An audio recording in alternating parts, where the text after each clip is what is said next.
नवी पुतली मधुमालती ने जो कथा सुनाई उससे विक्रमादित्य की प्रजा के हित में प्राणोत्सर्ग करने की भावना झलकती है। कथा इस प्रकार है। एक बार राजा विक्रमादित्य ने राज्य और प्रजा की सुख समृद्धि के लिए एक विशाल यज्ञ का आयोजन किया। कई दिनों तक यज्ञ चलता रहा। एक दिन राजा मंत्र पाठ कर रहे तभी एक ऋषि वहां पधारे। राजा ने उन्हें देखा पर यज्ञ छोड़कर उठना असंभव था। उन्होंने मन ही मन ऋषि का अभिवादन किया तथा उन्हें प्रणाम किया। ऋषि ने भी राज्य का अभिप्राय समझकर उन्हें आशीर्वाद दिया। जब राजा यज्ञ से उठे तो उन्होंने ऋषि से आने का प्रयोजन पूछा। राजा को मालूम था कि नगर से बाहर कुछ ही दूर पर वन में ऋषि एक गुरुकुल चलाते हैं जहां बच्चे विद्या प्राप्त करने जाते हैं। ऋषि ने जवाब दिया कि यज्ञ के पुनीत अवसर पर वे राजा को कोई असुविधा नहीं देते, अगर 8 से 12 साल तक के 6 बच्चों के जीवन का प्रश्न नहीं होता। राजा ने उनसे सब कुछ विस्तार से बताने को कहा।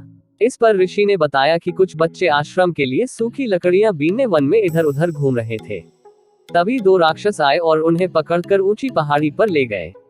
ऋषि को जब वे उपस्थित नहीं मिले तो उनकी तलाश में वे वन में बेचैनी से भटकने लगे। तभी पहाड़ी के ऊपर से गर्जना जैसी आवाज सुनाई पड़ी जो निश्चित ही उनमें से एक राक्षस की थी। राक्षस ने कहा कि उन बच्चों की जान के बदले उन्हें एक पुरुष की आवश्यकता है जिसकी वे मां काली के सामने बलि देंगे।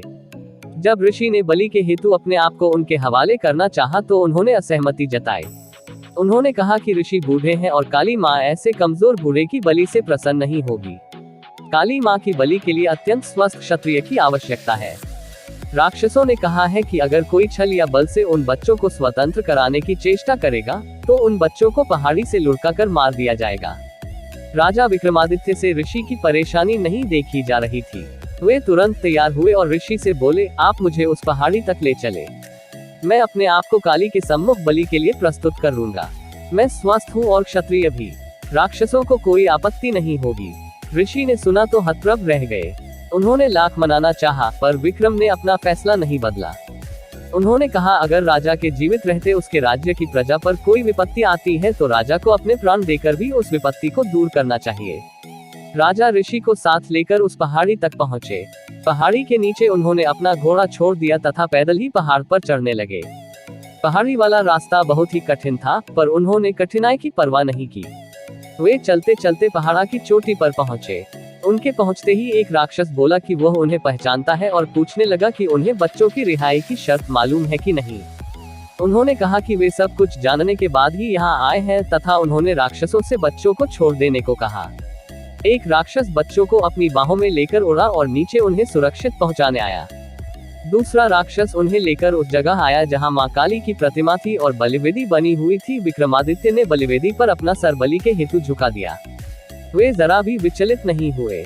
उन्होंने मन ही मन अंतिम बार समझकर भगवान का स्मरण किया और वह राक्षस खड्ग लेकर उनका सर धड़ से अलग करने को तैयार हुआ। अचानक उस राक्षस ने खड्ग फेंक दिया और विक्रम को गले लगा लिया। वह जगह एकाएक अद्भुत रोशनी तथा खुशबू से भर गई।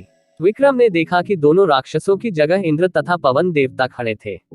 उन दोनों ने उनकी परीक्षा लेने के लिए यह सब किया था। वे देखना चाहते थे कि विक्रम सिर्फ सांसारिक चीजों का दान ही कर सकता है या प्राणोत्सर्ग करने की भी क्षमता रखता है।